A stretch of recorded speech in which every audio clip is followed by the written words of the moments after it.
다 같이 신앙 고백하심으로 예배 자리로 함께 나아가도록 하겠습니다.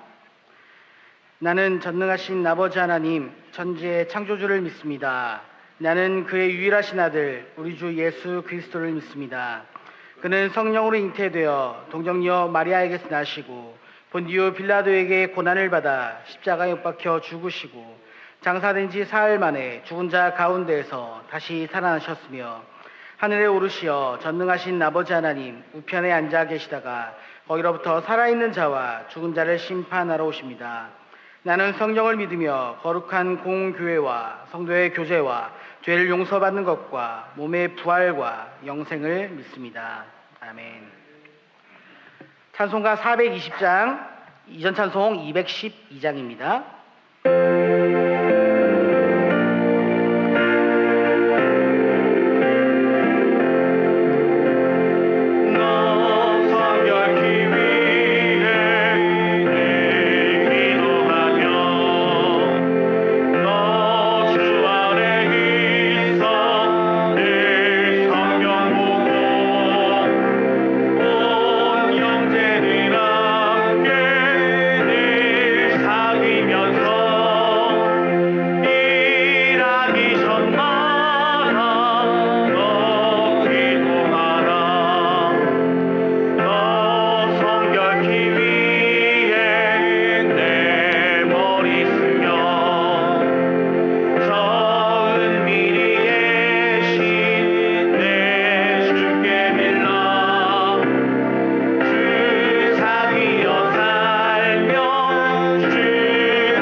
천지 만물을 창조하시고 우리의 일상을 감찰하시는 하나님 아버지, 특별히 우리 교회를 사랑하여 주셔서 코로나로 고생하는 성도가 없게 하여 주신 은혜에 감사를 드립니다.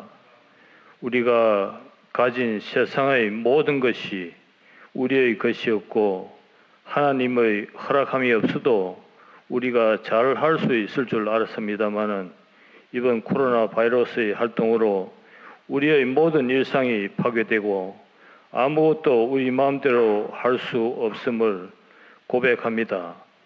우리의 어리석음을 회개하게 하시고 하나님의 능력을 깨닫는 저희들이 될 수 있도록 도와주시옵소서. 하나님 아버지, 이 시간에 특별히 간구드립니다. 하나님의 명령으로 방글라데시에 파송된 홍두석, 박창경 선교사님을 잊지 않으셨겠지요. 그 오지에서 하나님의 사명 감당에 코로나 바이러스에 감염이 되어 투병 중에 있습니다. 그곳은 의료 후진국이라는 사실 외에 저희들이 자세히 알지 못합니다. 능하신 하나님 아버지의 능력의 손으로 안수하여 주셔서 하루빨리 완쾌되어 사명 잘 감당할 수 있도록 도와주시옵소서.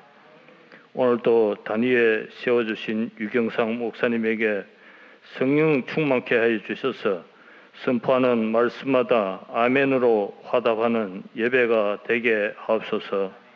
사랑이 많으신 하나님 아버지, 우리 교회의 형편이 어려운 성도님들 일일이 기억하여 주셔서 세상 살아갈 동안에 건강과 물질 때문에 불편하지 않도록 도와주시옵소서. 항상 쉐임을 주시는 예수 그리스도의 이름으로 기도드리옵나이다. 아멘.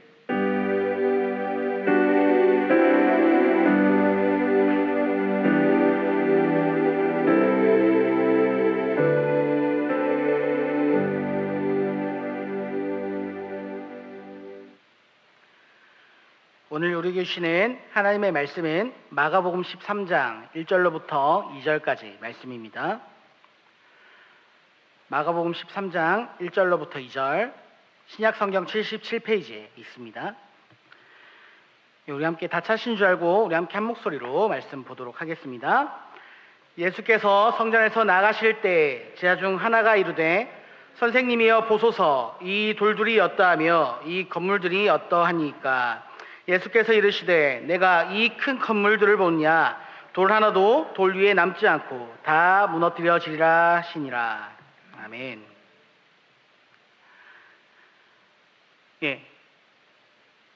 무엇을 먼저 보느냐에 따라 어떤 하나의 그림이 완전히 다른 그림이 되는 경우가 있습니다. 이것을 우리가 관점이라는 이름으로 부르는데, 관점이라는 것은 어떤 사물이나 현상을 관찰할 때 그 사람이 보고 생각하는 태도나 방향을 뜻하는 단어입니다. 모든 사람은 각자의 관점을 따라 사물을 보고 판단하며 행동합니다. 이러한 측면에서 관점은 매우 중요합니다. 어떤 풍경화를 보는데 보기에 따라서 어떤 사람은 바다가 정말 시원해 보이네요 라고 이야기를 하는 사람이 있고, 어떤 사람은 태양이 정말 강렬하네요 라고 이야기를 하기도 합니다. 사람마다 관점이 다르기 때문에 서로 다를 수가 있다라는 것입니다. 중요한 것은 우리 그리스도인들은 그리스도인에게 합당한 관점을 가져야 한다라는 것입니다. 오늘 본문을 보시면 같은 곳을 바라보는데 서로 다른 관점을 가진 두 사람이 나타납니다. 본문 1절의 말씀을 다시 한번 제가 보도록 하겠습니다. 예수께서 성전에서 나가실 때 제자 중 하나가 이르되 선생님이여 보소서, 이 돌들이 어떠하며 이 건물들이 어떠하니까? 아멘. 두 사람이 등장합니다. 예수님이 등장하시고 한 명의 제자가 등장을 합니다. 누군지 알 수는 없지만 오늘 본문을 보시면 예수님께서 성전에서 나가실 때 제자 중 하나가 예수님께 이러한 질문을 던지는 것을 알 수 있습니다. 선생님이여, 이 돌들이 어떠하며 이 건물들이 어떠합니까? 이 질문을 들은 예수님께서 2절의 말씀에서 이렇게 대답을 하시죠. 예수께서 이르시되 내가 이 큰 건물들을 보느냐? 돌 하나도 돌 위에 남지 않고 다 무너뜨려지리라. 이 말씀을 보시면 뭔가 잘 이해되지 않는 질문과 대답이라고 느껴지실 것입니다. 얼핏 보면 서로 다른 소리를 하고 있는 것처럼 보여지기도 합니다. 지금 예수님께 제자가 질문하고 있는 것이 무엇입니까? 이 돌이 어떤 돌입니까? 이 돌이 화감암입니까? 현무암입니까? 아니면 대리석입니까? 이러한 질문을 하고 있는 것처럼 보이십니까? 아니면 이 건물이 세모난지 네모인지 동그란지 고딕 양식을 따라 지어진 건물인지 바로크 시대 양식을 따라 지어진 건물인지 이런 것들을 물어보는 것일까요? 오늘의 본문은 질문의 형식으로 되어 있지만 다른 번역 성경이나 원어를 보시면 이것은 질문이 아니라 감탄형으로 기록이 되어 있습니다. What a wonderful stones and what wonderful building. 정확한 뜻은 성전을 보며 이 얼마나 굉장한 돌들이며 이 얼마나 훌륭한 건물입니까? 라고 감탄을 하고 있다라는 것이죠. 예루살렘 성전을 보면서 정말 너무 아름답지 않나요? 감탄하고 있다라는 이야기예요. 이 돌이란 단어는 그냥 돌이 아니라 미석, 아름다운 돌이라는 뜻입니다. 당시 예루살렘 성전은 유대인들의 민심을 얻고 또 헤롯을 영원히 기념하기 위해서 건축이 되어진 성전입니다. 그런데 그것은 고대 세계의 놀라운 건축물로 회자가 되고 있기도 합니다. 그것은 당시 크고 흰 돌들이 광택이 되어 있는, 풍부한 금으로 장식이 되어 있는, 햇빛이 비칠 때마다 황금빛이 반짝반짝 반사되는 너무나 웅장하고 화려한 건물이었습니다. 그것은 옛 예루살렘 땅의 약 6분의 1을 차지할 정도로 엄청난 규모를 차지하는 거대한 성전이었습니다. 그래서 예루살렘 성전은 유대인들에게는 자랑이나 곧 자존심이었습니다. 자기들의 고향의 작은 회당에서 예배를 드리다가 한 번씩 명절이 되어서 이곳에서 예배를 드리면 이 평소와는 완전히 다른 감회에 사로잡히게 될 것입니다. 그래서 예수님께 질문을 던진 제자는 아마 자신이 느끼는 이 웅장한 기분을 예수님도 함께 느끼고 계실 것이다 라고 생각하며 예수님께 이렇게 이야기를 하고 있는 것이죠. 주님, 이 위대한 성전을 보니 기분이 어떠십니까? 정말 대단하지 않나요? 근데 우리가 고급스러운 외제차를 탄다고 해서 우리가 고급스러운 사람이 될 수 있겠습니까? 명품 옷을 걸친다고 해서 내가 명품이 될 수 있을까요? 제 대답은 아니다라는 것입니다. 고급스러운 차를 타도 얼마나 추접스러운 사람이 있습니까? 명품 메이크를 걸치고 있어도 산티나는 사람이 얼마나 많이 있습니까? 주님의 대답이 바로 이러한 것입니다. 아무 의미 없다. 아무 쓸데없다. 눈에 보이는 화려함에 현혹되지 마라 하는 것이죠. 그렇게 이제 우리는 질문을 이렇게 바꿔야 할 필요가 있습니다. 무엇이 진짜입니까? 무엇이 중요합니까? 우리는 무엇을 보아야 합니까? 건물을 보아야 할까요? 사람을 보아야 할까요? 옷을 보아야 할까요? 메이커를 보아야 할까요? 무엇을 보는 게 맞습니까? 예수님이 오늘 우리에게 말씀하시는 것은 겉모습에 치우친 신앙의 모습을 하지 말라라는 것입니다. 주님은 우리에게 남에게 보여주는 신앙의 모습이 아니라 정말 마음으로 주님께 온 힘을 다하는 신앙생활을 말씀하고 계신 것입니다. 과부의 두렙돈이 부자의 많은 헌금보다 더 귀중한 이유가 무엇입니까? 그것은 주님께 얼마를 드리는가 보다 어떠한 마음으로 드리는가가 더 중요하기 때문입니다. 작은 것이지만 주님께 마음과 정성을 다해서 드린다면 주님은 그것을 기쁨으로 받으십니다. 정말 우리가 갖추어야 할 것은 겉모습이 아니라 형식이 아니라 우리의 마음이라는 것입니다. 우리가 이러한 진정성을 잃어버리게 되면 우리는 교만하게 되고 주님을 떠나게 되고 겉모습만 남아있는 신앙생활을 할 수밖에 없게 되기 때문입니다. 우리가 신앙생활을 하면서 가져야 하는 자세는 진정한 마음입니다. 예수님은 그들이 그렇게 중요하게 여기고 자랑스럽게 여기는 성전에 대해 이렇게 말씀하십니다. 다시 한번 본문 2절의 말씀을 보도록 하겠습니다. 예수께서 이르시되 내가 이 큰 건물들을 보느냐 돌 하나도 돌 위에 남지 않고 다 무너뜨려지리라 하시니라. 아멘.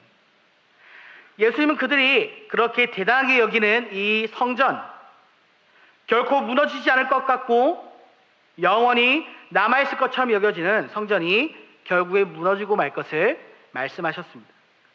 그냥 무너지는 것이 아니라 돌 하나도 남기지 않고 완벽하게 완전히 무너질 것을 말씀하십니다.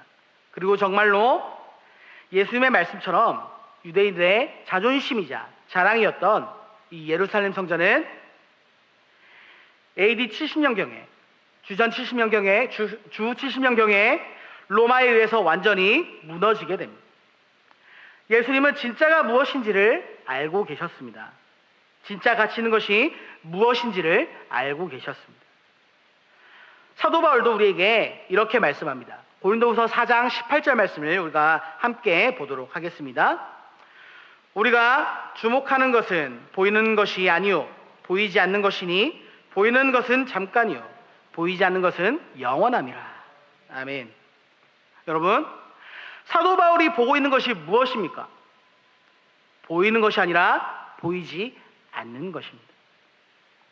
왜냐하면 보이는 것은 잠깐이지만 보이지 않는 것은 영원하기 때문입니다. 그렇기 때문에 우리는 눈에 보이는, 눈앞에 당장 결과가 드러나고 눈앞에 당장 모습이 보여지고 눈앞에 당장 나타나는 이러한 것들에 집중할 것이 아니라 보이지 않는 영혼의 세계, 보이지 않는 하나님의 나라 가운데 집중해야 한다는 것입니다. 진짜는 눈에 보이는 것이 아닙니다. 진짜는 눈에 보이지 않는 것입니다. 그러나 진짜는 눈에 보이지 않아도 모두가 다 알아볼 수 있습니다. 보이지 않는 것을 볼 수 있게 하는 것이 바로 믿음이기 때문입니다. 우리가 눈에 보이는 것만 따라가는 인생의 끝은 무엇입니까? 멸망이자 사망입니다. 그러나 눈에 보이진 않지만 이 진리를 믿고 따라가면 결국엔 하나님의 나라 가운데 영생을 얻게 되는 것입니다. 눈앞에 좋은 것을 선택하여 좌로나 우로나 네가 가고 싶은 곳을 선택하라 하여서 소돔과 고모라를 향해 나아갔던 롯의 결국은 멸망이었습니다. 하지만 하나님을 선택한 아브라함은 하나님께서 그를 동행하시고 그를 인도하심으로 놀라운 복을 받게 되는 것이죠. 이처럼 우리가 정말 신경 써야 하는 것은 보이지 않는 것이라는 겁니다. 이 세상의 모든 고상하고 대단해 보이는 것들이 결국 먼지처럼 흩어지는 것임을 우리가 깨닫게 된다면, 그리고 세상의 모든 위대한 것보다 상상할 수 없을 만큼 크고 놀라운 것이 우리 안에 있다는 것을 깨닫게 된다면 우리는 우리의 삶을 다르게 살아갈 수 있게 될 것입니다. 성경은 계속해서 우리에게 보이지 않는 것을 바라보라고 이야기하십니다. 아브라함과 모세는 광야 한가운데에서 눈에 보이지 않는 가나안 땅을 바라보았습니다. 여호수아는 요단강 앞에서 요단강이 갈라져 가나안 땅으로 들어갈 것과 무너져 내리는 여리고성을 바라보았습니다. 다윗은 골리앗 앞에서 보이지 않는 하나님의 영광을 바라보고 그 앞으로 나아갈 수 있었습니다. 믿음의 삶이라는 것은 상황과 환경과 여건을 따지는 것이 아닙니다. 상황을 넘어 문제보다 더 크신 하나님을 바라보고 나아가는 것이 바로 믿음의 삶입니다. 이것은 우리에게 눈에 보이는 것을, 모든 것을 다 부정하고 모든 것을 다 무시하라는 이야기가 아니죠. 그것들을 인정하지만 거기에 마음을 두지 말고 그 뒤에 있는 크고 위대하신 하나님을 바라보고 의지하라라는 것입니다. 믿음의 주요 온전케 하시는 이인 예수를 바라보는 것입니다. 그럴 때 우리는 우리에게 주어진 이 문제를 넘어서 결국엔 승리할 수가 있게 되기 때문입니다. 세상에는 정말 대단한 것들이 많이 있습니다. 넘을 수 없는 것처럼 보여지는 거대한 벽들이 있습니다. 하지만 그 대단함보다 더 큰 위대함과 전능함이 하나님께 있다라는 것을 믿으시기 바랍니다. 사도 바울은 에베소 5장 10절의 말씀에서 주를 기쁘시게 할 것이 무엇인지 시험하여 보라고 고백합니다.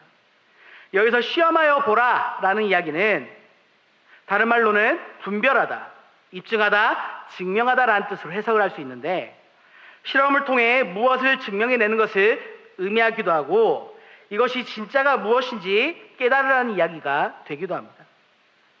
결국 우리가 먼저 알아야 하는 것은 어떻게 하면 주님을 기쁘시게 할 수 있는가 하는 것이다라는 겁니다. 아내의 생일마다 고민되는 문제가 있습니다. 무엇이 고민될까요? 뭘 선물하지? 이번에 어떤 선물을 할까가 가장 고민이 됩니다. 근데 왜 이런 마음이 들겠습니까? 1번, 선물을 하지 않으면 가정의 평화가 깨지기 때문에. 2번, 사랑하니까. 1번이라고 대답하시면 안 됩니다. 무조건 답은 2번입니다. 동의하지 않더라도 무조건 2번이라고 생각을 하시면 됩니다. 왜 사랑하니까 왜 정답이 2번입니까? 기쁘게 해주고 싶고 행복하게 해주고 싶고 그렇게 만들고 싶은 마음이 마음 가운데 있기 때문이죠. 하나님을 기쁘시게 하기 위해서 우리가 꼭 무엇을 해야 한다라고 생각을 할 수가 있습니다. 하지만 정말 하나님이 원하시는 것은 우리의 마음이며 우리의 존재 자체입니다. 우리 자녀들이 뭔가 굳이 해주지 않아도 존재 자체만으로 기쁘고 감사한 것처럼 하나님께도 우리의 존재가 바로 기쁨이 되는 것입니다. 가만히 생각해 보면 변하는 것은 부모더라고요. 자녀가 태어났을 때는 정말 건강하게만 잘 자랐으면 좋겠다 생각하는데 자라날수록 말 좀 잘 들었으면 좋겠다. 책 좀 봤으면 좋겠다. 공부 좀 잘했으면 좋겠다. 부모들이 변하지 않습니다. 자녀들은 건강하게 잘 자라고 있습니다. 좀 더 나아가 부모의 마음을 이해해주며 부모의 마음에 합당하게 살아가는 자녀로 산다면 부모의 입장에서는 더 바랄 것이 없지 않겠습니까? 하나님이 우리에게 원하시는 것이 있다면 그것도 바로 이러한 마음입니다. 바로 하나님을 사랑하는 마음, 하나님께 감사하는 마음을 갖고 하나님의 마음을 헤아리며 그 마음에 합당하게 살아가는 것입니다. 이것을 잠언에서는 이렇게 말씀하고 있습니다. 잠언 25장 13절의 말씀을 우리가 함께 보도록 하겠습니다. 충성된 사자는 그를 보낸 이에게 마치 추수하는 날의 얼음 냉수 같아서 능히 그 주인의 마음을 시원케 하느니라. 아멘. 하나님의 마음을 시원하게 하는 사람이 바로 하나님께 충성된 사람입니다. 충성된 사람은 어떤 사람입니까? 주어진 임무를 신실하게 성실하게 처리하며 주인의 의도에 맞게 행동한 사람이 바로 충성된 사람이 아니겠습니까? 이러한 사람은 답답한 주인의 마음을 마치 얼음 냉수와 같이 주인의 마음을 시원하게 하는 사람이라고 표현할 수 있을 것입니다. 주님의 마음을 깨달아 충성되게 그 일을 감당하는 사람, 그런 사람이 바로 하나님이 기뻐하시는 사람이라는 것이죠. 오늘 본문의 말씀인 마가복음 13장의 말씀에는 그 형식과 표현이 매우 독특한 장입니다. 마가복음의 다른 곳에서는 간단한 이적과 비유의 말씀대로 기록이 되어 있는데 유독 오늘 본문이 13장의 말씀에서만 예수님의 긴 담화가 기록이 되어 있습니다. 또한 이 장에서는 주의하라, 어떻게 하지 말라, 재난의 시작이다, 기도하라, 깨어있으라 등의 경고성이 가득한 경고문들이 집중적으로 기록이 되어 있습니다. 무엇을 경고하고 있을까요? 우리 눈에 보이는 가짜를 위해 살아가지 말고 진짜를 위해 살아갈 것을 경고하고 있는 것입니다. 이 진짜가 어디 있습니까? 진리는 이미 우리 마음 가운데 심겨져 있습니다. 단지 우리가 그 진짜의 가치를 깨닫지 못하고 잊어버리고 망각하고 살아가고 있는 것이죠. 이 진실의 가치를 깨닫게 되는 은혜가 모든 성도인 여러분들 가운데 가득하시기를 간절히 축복합니다. 가끔씩 간식으로 과자를 사 먹을 때가 있는데 과자를 살 때마다 여러 가지 만감이 교차합니다. 봉지가 굉장히 큰데 봉지를 뜯을 때마다 양이 얼마 되지 않는 것에 굉장히 섭섭함을 느낍니다. 사람들이 그래서 우스갯소리로 질소를 샀더니 서비스로 과자를 주더라 하는 이야기를 하곤 합니다. 거품으로 가득한 삶이 아니라 거품을 쫙 뺀 진짜의 삶을 살아갈 때 우리가 느끼는 이러한 섭섭한 마음이 사라지게 되지 않겠습니까? 진실되고 신실하게 충성된 사람과 같이 바라보아야 할 것을 바라보며 진실된 신앙의 삶을 살아가시는 주님의 거룩한 성도님들이 되시기를 간절히 축복합니다. 오늘 우리가 눈에 보이는 코로나 바이러스와 같은 어려움들과 위기와 현실의 벽 가운데 적당히 타협하고 어려운 가운데 굴복하며 나아가는 인생으로 우리의 삶이 그렇게 시시하게 끝나게 되지 않기를 소망합니다. 문제보다 더 크신 주님을 바라보며 믿음으로 나아가길 소망하고 우리가 진정으로 바라보고 가치를 두어야 하는 하나님의 말씀 가운데 우리의 삶을 내어드리시기를 간절히 축복합니다. 우리 함께 이 찬양으로 함께 결단하며 고백하며 나아가길 원하는데 이 찬양의 가사가 이런 가사입니다. 나 주님의 기쁨이 되기 원하네. 하나님, 나의 마음을 새롭게 하여주소서. 새 부대가 되게 하여 주시고 주님의 빛을 비추게 하여 주소서. 겸손히 내 마음을 드립니다. 나의 모든 것 받으소서. 나의 마음을 깨끗하게 하여사 주님의 길로 행하게 하여 주시옵소서. 이 고백이 정말 우리의 고백으로 진실되게 고백되어지는 은혜가 있기를 간절히 소망합니다. 우리 함께 찬양하시면서 고백하며 나아가도록 하겠습니다.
그렇습니다. 주님, 오늘도 우리가 하나님의 말씀 앞에 진실되게 믿음으로 살아가길 간절히 소망합니다.